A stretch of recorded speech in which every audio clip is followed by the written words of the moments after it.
sorry now that I'm a little late. I apologize that you had to wait. It totally slipped my mind. I lost all my sense of time. So buy me that drink and just let me think, and I'll tell you the reasons why. My alibi. Hello and welcome to another episode of Alibi the podcast, an initiative started by Gagasan Mahasiswa Undang-Undang Sabah. Welcome to another episode of our special podcast series where we invite former members of the judiciary to share their experiences and life in the legal profession and the judiciary, starting from their time as a young lawyer till they made it to the top. I'm your host, Nadia Kazlina. Joining me today is Krista and our very special guest, the Honorable Dato Seri Mohd Hishamudin bin Muhammad Yunus. All right, so a brief introduction on Dato's career. Dato Seri Hishamudin is a retired judge of the Court of Appeal who began his career in the Malaysian Judicial and Legal Service in 1973. He started out as a magistrate and went on to serve in other capacities, including the President of Sessions Court and Deputy Public Prosecutor. Dato Seri was impaneled by the Asian International Arbitration Center, AIAC, as an arbitrator and was admitted as a member of the Chartered Institute of Arbitrators in the United Kingdom in 2016. Besides that, Dato Seri also served as a member of the Human Rights Commission of Malaysia as well as the Judicial Appointment Commission, among others. All right, Krista, you may start off the questions. All right, hello, I'm Krista Jita, your co-host for this episode. So to start off, I would like to ask Dato Seri. So Dato Seri, could you tell us a little bit about your background, like where is your hometown and what was it like growing up there? Right. I come from a small town in the state of Negeri Sembilan. It is called Gemas. Yeah. Are you familiar?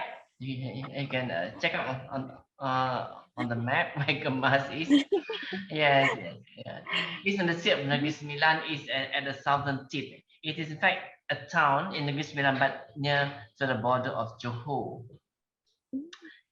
It's a small town, and it is a railway town. Yeah, and there's nothing much there when I was small, and life centers on the railway station. From Gemas, you can take a train right north until Padang Besar, Perlis, and then into Thailand, or you can take a train south right until Johor Bahru and into Singapore. Also, from Gemas, and Gemas is the only railway station from where you can take a railway line to the east coast of Semenanjung, to Pahang and Kelantan until the last Pasir Mas, and after that you will enter into Golok in southern Thailand. My father is a railway officer. My mom is a housewife. I have two sisters and a brother, and I'm second in the family. Had my primary schooling in Gemas. It is a cosmopolitan town, racially well mixed, and I have friends of all races. Then, Malays, Chinese, Indian, and Eurasians. Among childhood memories is, playing football with friends in the evening at the railway Padang. It's very near to the house. And everyone is free to join the game and to be on any side of the match. Yeah. It's not necessarily 11 aside. Normally it's more than 11 aside. So, and when I feel thirsty, I would go to the railway club attached to the Padang, and the barley served there was delicious. I think it's about just 10 cents a glass. And during kite flying season, we would fly kites at the Padang. During school holidays, I would go back to Kampung. My Kampung is at a small town called Johor. It's not Johor, not Johor. It's Johor, Josol. It's about let's say it's about 2 hours. Those days, winding road, no highway. It's about 2 hours drive from Gemas to Johor, and stay there for about 2 weeks to be with my grandmother and grandfather. They would pamper me, and while at kampong, I spend my time fishing in the paddy fields, catching fishes like ikan haruan, ikan sembilang, and that sort. Yeah, that's some about my childhood and my childhood memories. Oh, I see. All right. So, did you have a favorite hobby as a child? Since you have mentioned that you have done so many activities back in Negeri Sembilan, right? Well, I developed a favorite hobby when I was in secondary school, and that hobby was playing with model aeroplanes. Another one that with engines, and those days it's not remote control. Today, aeromodeling is remote control aeroplanes. Those days, you are fixed to the plane with a line you control. With a line can make it go up, go down, and that's all. And you have to the plane will just go around you in a circle and all that. Yeah. That was my favorite hobby then. Yeah. All right. Thank you, Dato. It's very interesting that that's your hobby. So then, how did you discover the path of legal profession then? If your hobby at the time it was more about aeroplanes, or is that just a side hobby and is law something that you've always wanted to do during your high school life? Not really. Not really. Yeah. My late grandfather was a magistrate. Yeah.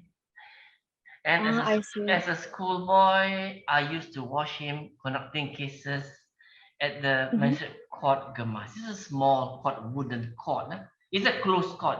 My grandfather would come only when to try the cases at the court. Only when my grandfather come from Seremban to the court, only then the court will be open. Otherwise, it will close. I think it's the hearing is just once in 2 months, something, or once a month, something like that. So I wish to, as a schoolboy, I wish to watch my grandfather conducting his cases, and then lunch hour, my grandfather.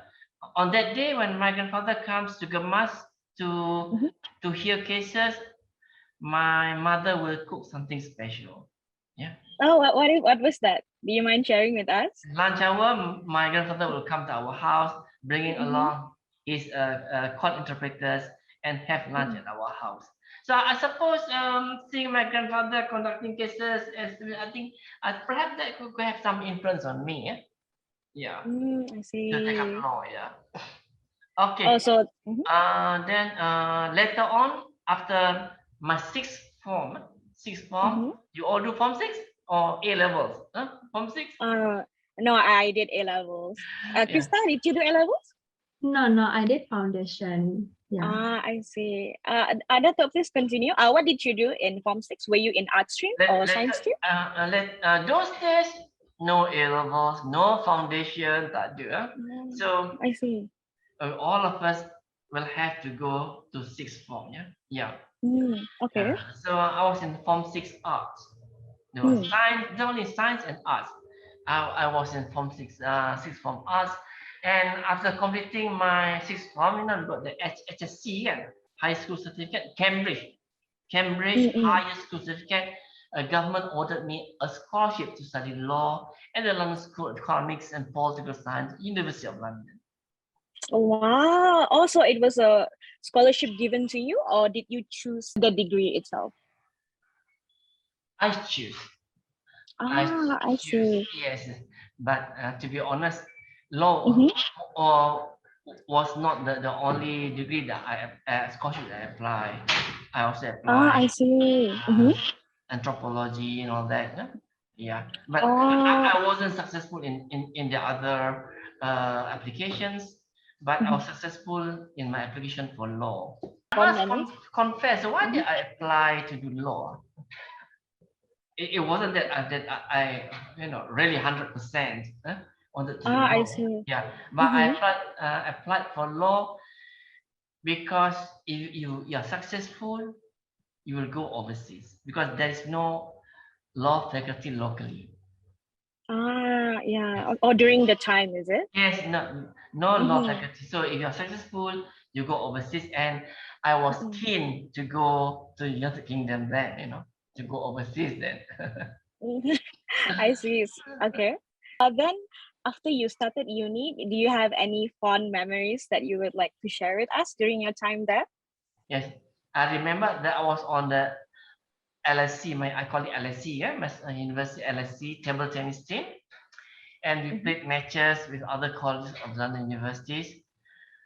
I remember working, doing various jobs during the long summer holidays and making new friends and earning money. Mm-hmm. I remember fondly hitchhiking with a varsity classmate to Europe. We covered Oh.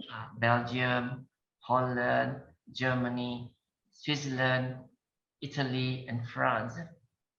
Mm-hmm. I remember sleeping in our sleeping bags on a pavement in Milan. Milan is in North Italy, yeah? Mm-hmm. Only to be awakened by a group of local youths who did not Oh. who didn't harm us, but just wanting to know us better. Uh, they were friendly, yeah, they're friendly. Mm-hmm. And after just a few minutes of chit chat, they just left us.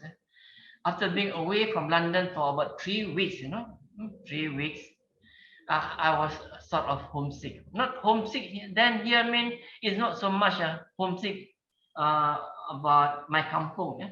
But my Mm-hmm. hometown in Gamas. No, homesick then was London sick. Oh, wow.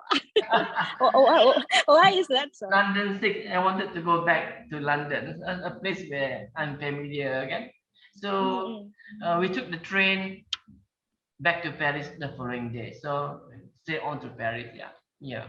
Okay. Krista, Oh, do you want to wow. continue with the questions?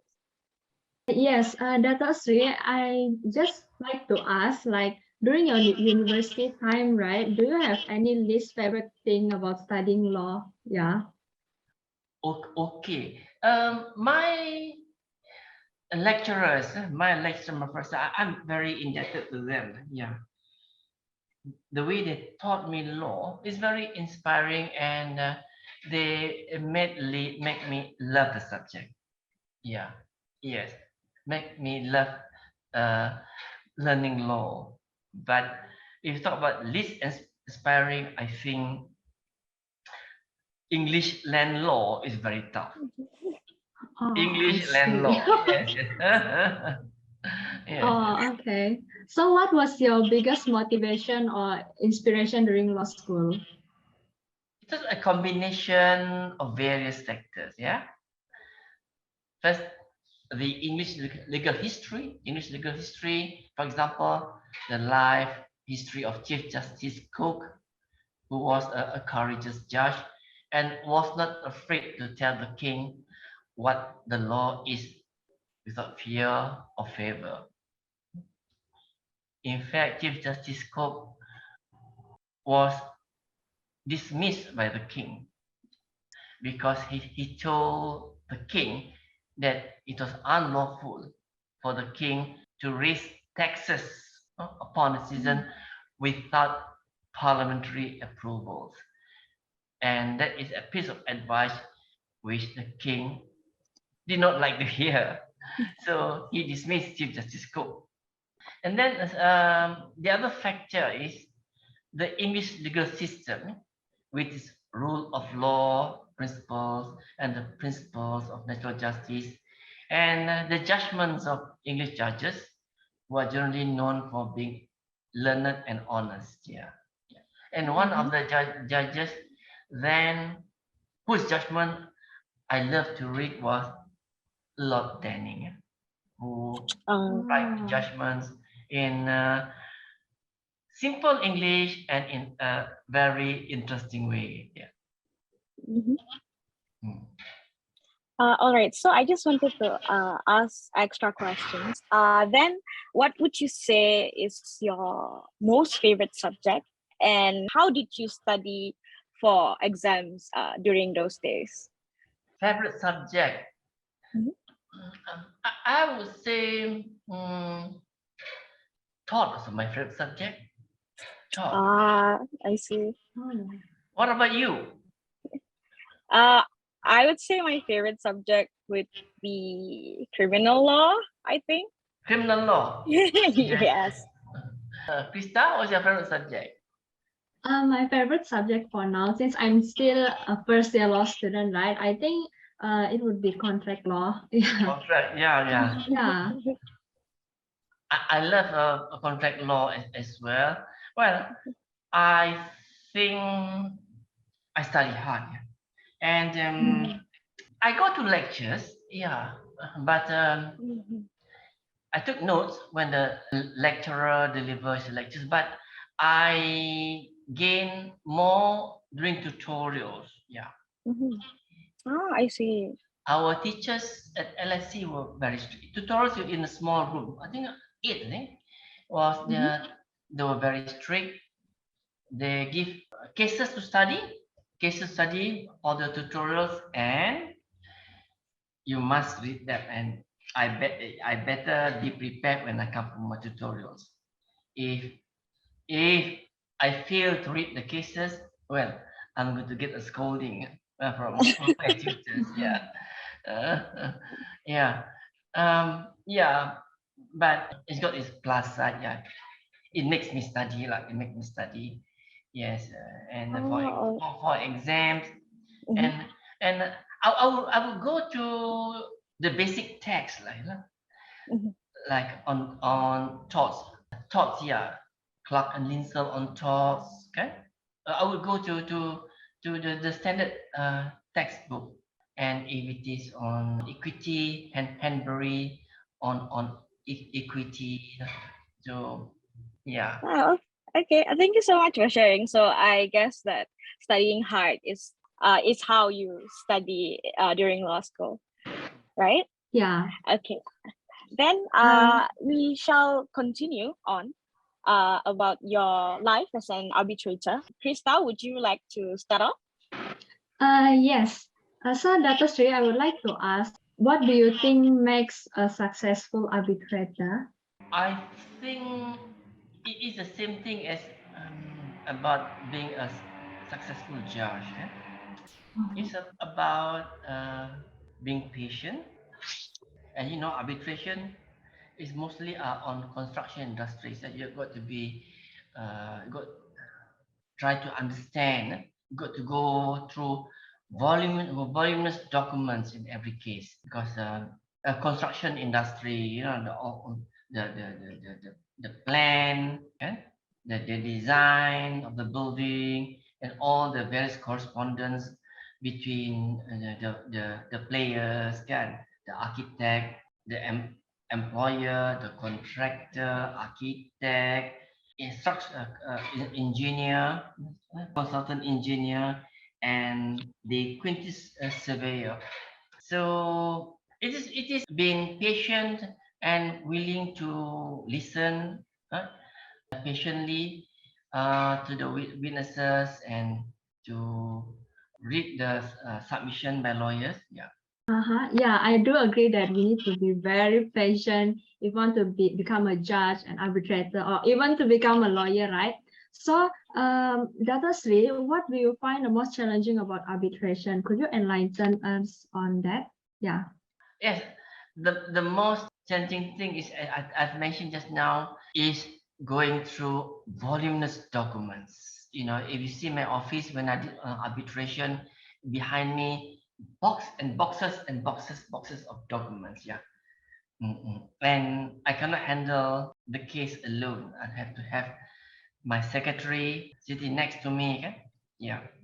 Who herself, being a non-lawyer, I've got to pretend to be a lawyer to understand the documents kan. Yang mana satu, which one the pleadings, which one are witness statements, which one are documents, which one are written submission. She also has got to learn. And as the case proceed, hearing proceed, can and counsel witnesses refers to this document, this bundle, that bundle. So we have to search from the boxes, the document or the bundle concerned. So it's not just the mind, it's also involved physical efforts. Yeah. All right. Thank you, Dato Sri, for explaining about arbitration in a very concise way. So moving on, I would like to ask about your life as a judge. Yeah. So many of us have a picture of a judge who sits in a courtroom wearing a wig and robes, but in reality, the judicial office holders who live involve much unseen work. Yeah. Right. So, Dato Sri, what prompted you to be part of the judiciary? I wanted to be a judge as early as when I was a law student at the London School. Yes. So what inspired you to become a judge? Yeah. I think I can serve society as a judge, helping to do justice and contribute to the development of the law. Oh, okay. So I would also like to ask about the challenges that you have faced during being a court of appeal judge. Could you like explain and enlighten us on that? My answer is very brief. The most challenging about being court of appeal judge is that there are three of you sitting up there, 3, 5, 7, but generally three judges. 5 and 7, very, very rare. You're not alone there. It's not like a high court judge where I sit alone. Court of appeal, 3 judges. So one of the challenging is to dissent and to write a dissenting judgment whenever I disagree with the majority. I see. All right. Then what do you think would be a great personal skills that are required to persevere in such noble profession? Would you say that it's far more different than being an arbitrator and a lawyer? Or what makes a quality stands out as a judge? As being learned, integrity, which includes being honest, judicial temperament,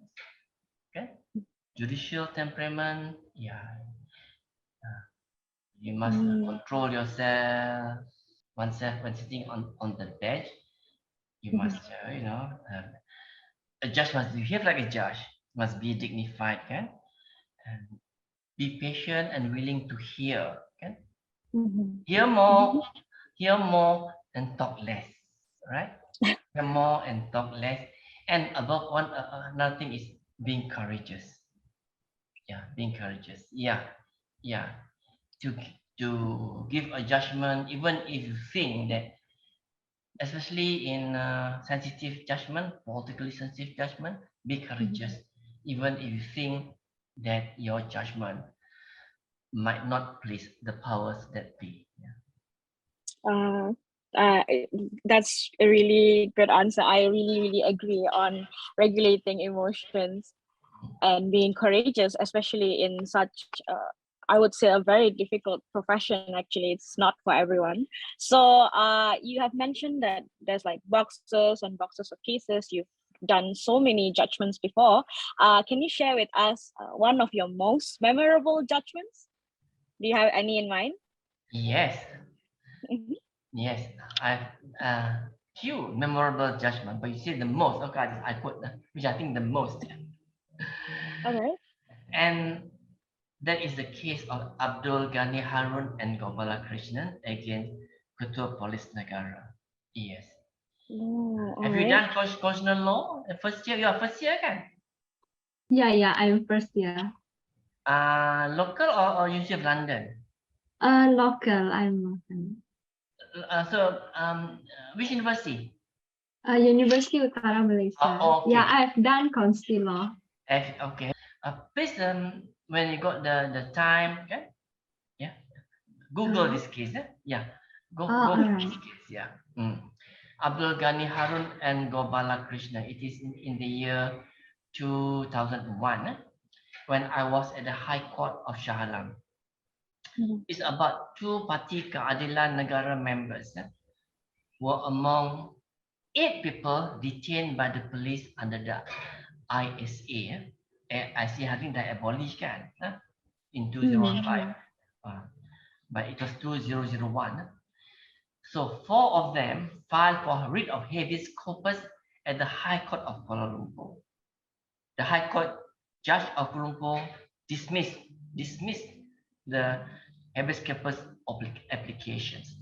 Another 4 of them filed for habeas corpus at the High Court of Shah Alam, where I was. I was the Chief Judge of the High Court of Shah Alam then. I heard the applications of 2 of them jointly, namely that of Abdul Ghani Harun and Gopala Krishnan. My judgment attracted a lot of public attention just during the authoritarian rule of Dr. Mahathir, known for his disdain for the judiciary. You know, he was the one behind the sacking of Tun Saleh Abbas. There was a culture of fear then. Everyone feared the ISA and everyone feared Dr. Mahathir. At the end of my judgment,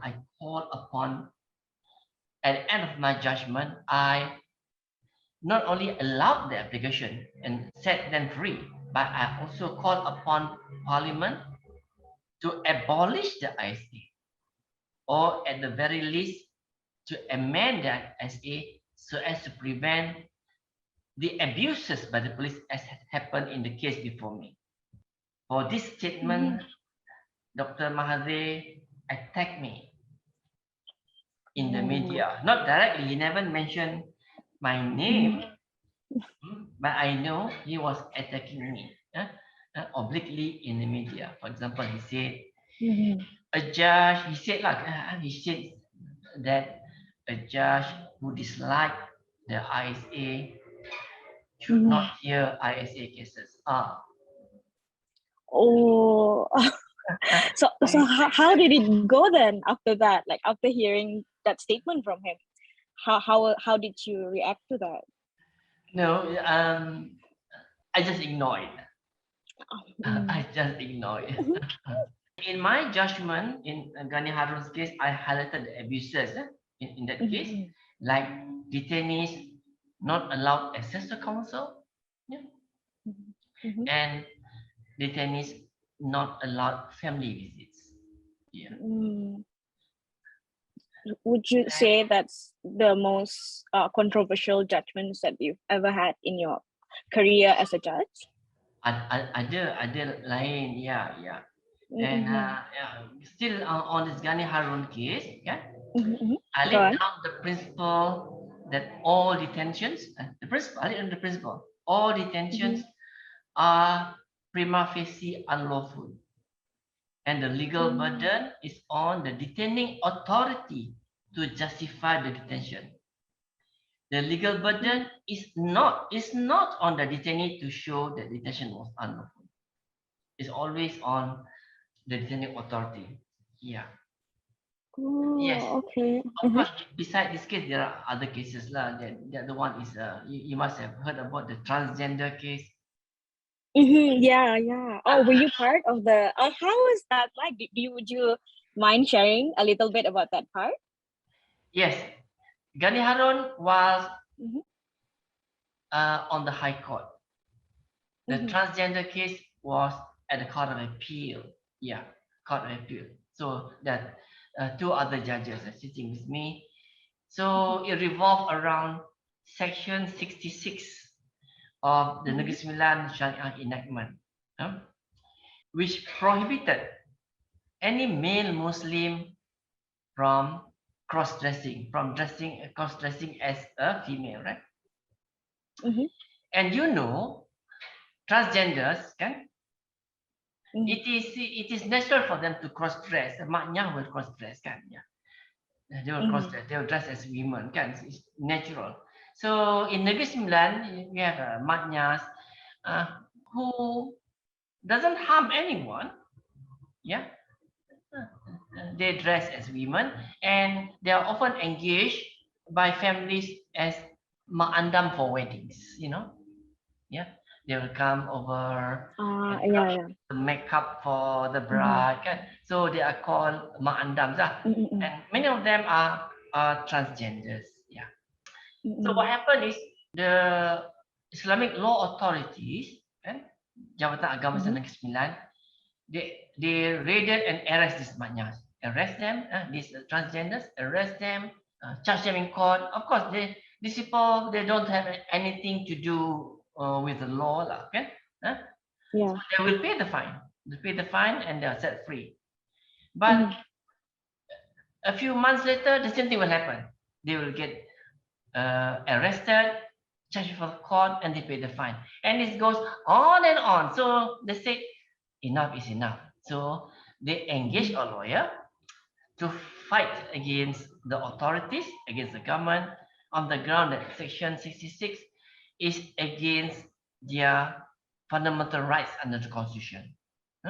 Like rights to life, freedom of movement, freedom of expression, and equality before the law. Yeah. Yeah. Freedom of expression, they say, the way I dress is my right of expression. Dressing is a right of expression. That's a US, case of Tinker authority. Yes.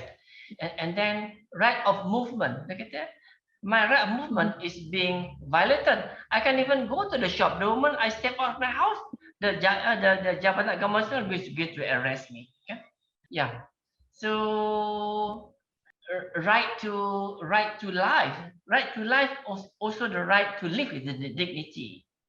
The way that I'm being treated, they say, that the way that we are being treated, we are not given the right to live with dignity.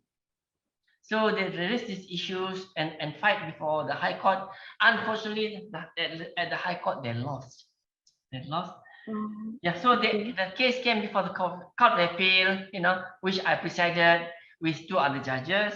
So so there was evidence before us at the Court of Appeal. There was evidence that we saw by a government psychiatrist, not a private, a government psychiatrist, to the effect that transgenders, they suffer from, I would say the word suffer, not right word to suffer. They are encountered a medical condition, or put it that way, medical condition called gender dysphoria. Where if they are biologically they are female, male biologically, but inside, their soul, emotionally, they are female. Yeah? They are female, and they consider themselves as female. They like to wear makeups and dress as female. And according to the medical expert, the evidence, the government, this medical condition is incurable and is for life. Yeah. So we have the evidence before us. So we rule in favor of the transgender. And we say that, Section 66 of the Negeri Sembilan enactment is a violation of Article 5, Article 8, Article 9, and Article 10 of the Federal Constitution. Yeah. So that judgment also invite a controversy. But it was 2014. I think you can check it again. The name of the case is now Muhammad Juzaili. You can check again, Muhammad Juzaili. Thank you so much for sharing about that part. I'm very, very amazed at how that went about, and I'm just out of words. So thank you so much, Dato Seri, for sharing that. All right, then my last question about your life as a judge. What is your most favorite part about being at the bench? What do you enjoy the most being there? Very short answer is my interaction with the lawyers appearing before me during trials or hearings. The interaction, yeah, hearing them conducting the case, hearing them submit, asking lawyers questions, that hearing them answers. Is the interaction with them. Yeah. I find it very enjoyable and fulfilling. Yeah. I would agree. I would agree, Dato Sri. I also genuinely enjoy seeing how court proceeding goes. So yeah, thank you for sharing. All right, Krista, would you like to continue? Yes, I would like to continue. So here's my follow-up question, Dato Sri. I would like to ask a little bit about SUHAKAM, since you have served as a member of SUHAKAM, right? So what are your general thoughts on Malaysia's human rights situation now? There is a lot of improvements after the Mahathir era, but still, in my view, it could have been better. Yeah. The government must be sincerely committed to the protection and promotion of human rights. Be that as it may today, it is heartening to see Malaysians, especially the young ones, courageously asserting their human rights, like freedom of speech and assembly, without fear of the authorities. They are no longer willing to be cowed.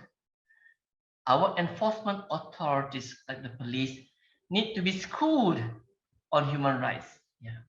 They should stop wasting time and resources by doing the rituals of taking down statements from citizens who merely exercise their right of peaceful assembly. For example, the recent turun harga to assemble in Kedah, and after that the police go down and say, okay, we're going to take statement from orang 100 statement, which really unnecessary. Yeah. All right. So yeah, I have one more question actually, just a general one. So seems like as online hearings are more common during recent times, so would you prefer an online or physical hearing if you are still a judge today? Oh, physical hearing anytime. So physical hearing is much more better than online. Yes. Yeah. Okay. It's better. Yeah. All right. So, Dr. Sri, could you share with us a little bit about your life after retiring from the judiciary? I find myself busier after retirement than while I was still in service. Yeah.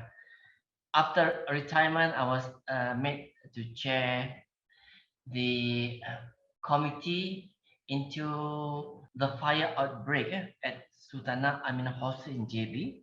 Yeah. Which result in the loss of lives of 6 patients. I took about a year or so to complete hearing of that inquiry. Completed, we presented our findings to the government, and we find some issues about some elements of negligence, that resulted in the loss of life. But unfortunately, until today, the government is yet to release our report. Yeah, that's number one. Then when Pakatan Harapan came into power, oh yes, at the same time, even before Pakatan Harapan came to power, at the same time, I was invited upon retirement. I was invited to be a consultant with a law firm, Lee Hishamudin, yeah, Allen and Glehill.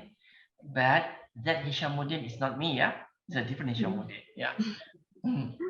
Right, yeah. Then Pakatan Harapan government came into power in 2018. I was made a member of JAC, Judicial Appointment Commission, a member of SUHAKAM. I was made to chair another committee of inquiry, independent committee of inquiry on foreign workers in Malaysia. Yeah, we completed the report within 4 months of being appointed. And likewise, same here, report, we have complete a report, present a report to the government, and the report is still under OSA, unfortunately. We shouldn't have been the case. Yeah. Although we have made a strong recommendation that the government should make public the report.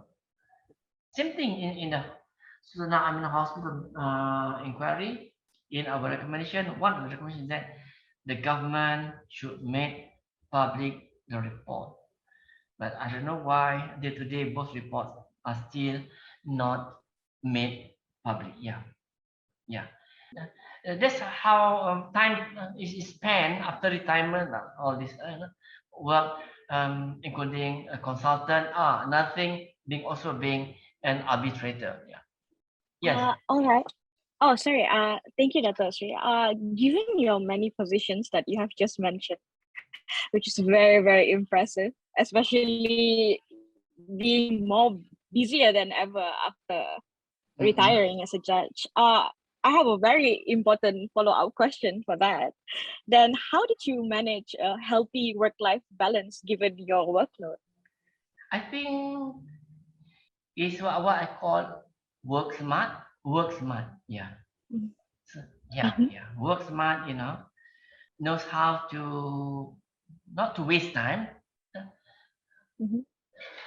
Knows how to find answers and solution to issues with the least minimum effort, And when I was a judge, I don't read everything. I don't read everything. You read only selected things. You have to read everything. Yeah. And getting to be smart to know where to get the answers. Yeah. And one thing I think that your computer is very important. The handphone, computer, a lot of things here is in the answers in here. Even for you as student, I think you can find a lot how to answer your assignments. The answer is in the handphone, okay?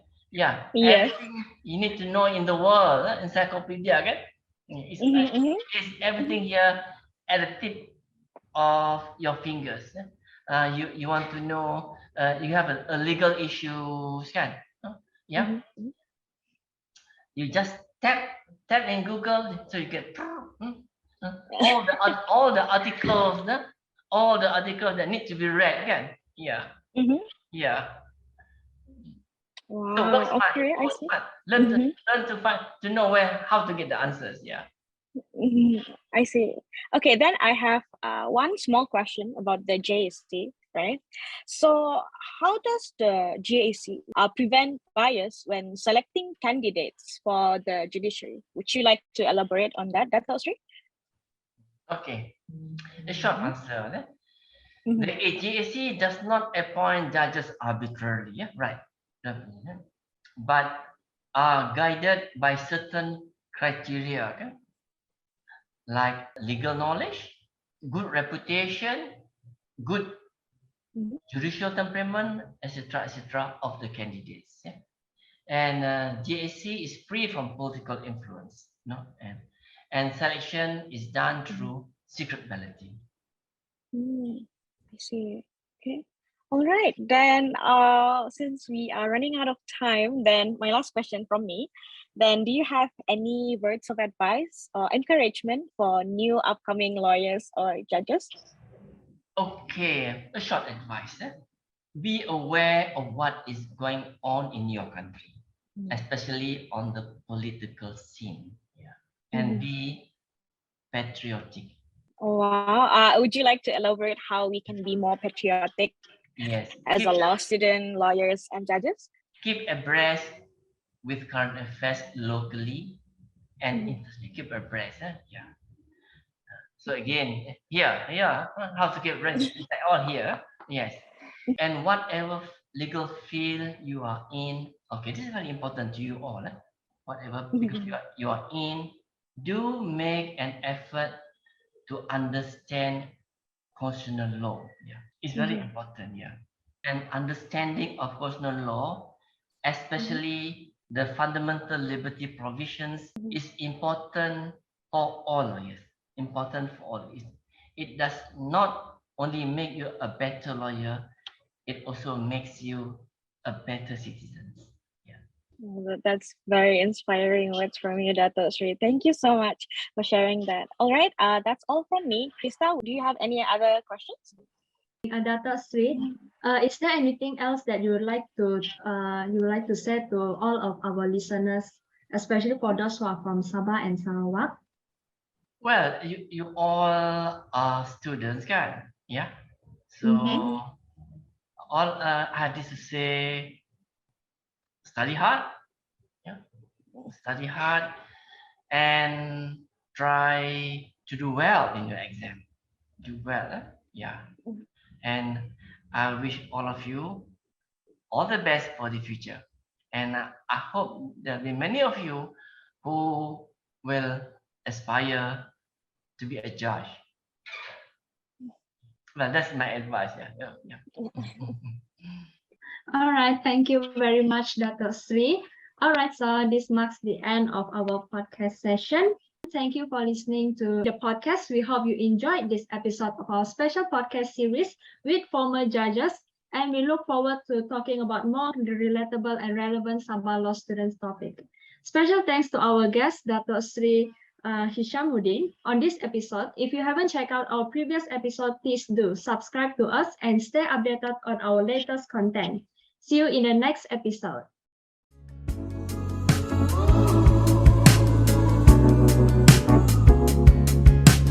Sorry now that I'm a little late. I apologize that you had to wait. It totally slipped my mind. I lost all my sense of time.